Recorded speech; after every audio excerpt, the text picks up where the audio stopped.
வணக்கம் நண்பர்களே. இன்று நான் பேச போகிறது பார்த்தீங்கன்னா, மனிதராக பிறந்து தெய்வமாக வாழ்ந்த ஒரு மகானை பற்றி தான். அவர் தான் நம்ம காஞ்சி மகா பெரியவா.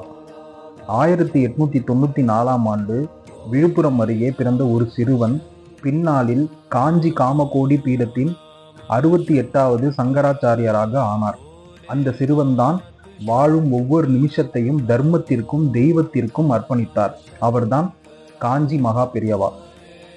மகா பெரியவா அவர்கள் மிக எளிமையான வாழ்க்கையை வாழ்ந்தவர். நூற்றுக்கணக்கான மைல்கள் அவர் காலில் நடந்து சென்றார். பெரிய அரண்மனையில் இல்லாமல் சிறிய மடம், மண் மழை, அதுதான் அவரின் உறைவிடம். அவர் எப்போதும் சொல்வார், எளிமைதான் ஒரு மனிதனுக்கு உயர்வு என்று. அவரின் முகம் எப்போதும் அமைதியானது. யாரையும் பார்த்தாலும் அவர் புன்னகை செய்வார். அந்த புன்னகையில்தான் ஒரே வாக்கியம் இருக்கும், தர்மம் பண்ணு மகனே, நல்லபடியா இரு. மகா பெரியவா சாதி, மதம், மொழி எதையும் பிரிக்கவில்லை. அவருக்கு பரம முக்கியம் மனிதம் மட்டுமே. அவர் சொன்னார், மனசு சுத்தமா இருந்தா அதுவே சிவம் என்று. அவர் ஒரு ஆன்மீக துறவி மட்டுமல்ல, ஒரு விஞ்ஞான சிந்தனை கொண்ட ஒரு ஞானி. வேதம், தத்துவம், கலாச்சாரம், பண்டைய இந்திய அறிவு எல்லாம் அவரின் கையில் இருந்தது. ஆனால் அதை பற்றி அவர் பெருமை பேசவில்லை. அவர் சொன்னார், அறிவு தாழ்மையோடு இருந்தால்தான் பயன் என்று.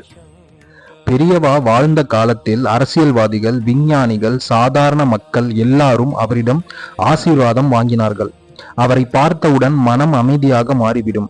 ஒரு பார்வை, ஒரு புன்னகை, ஒரு ஆசீர்வாதம், அதுவே அவரின் அதிசயம். 1994 டிசம்பர் 8ஆம் தேதி மகா பெரியவா மகா சமாதி அடைந்தார்.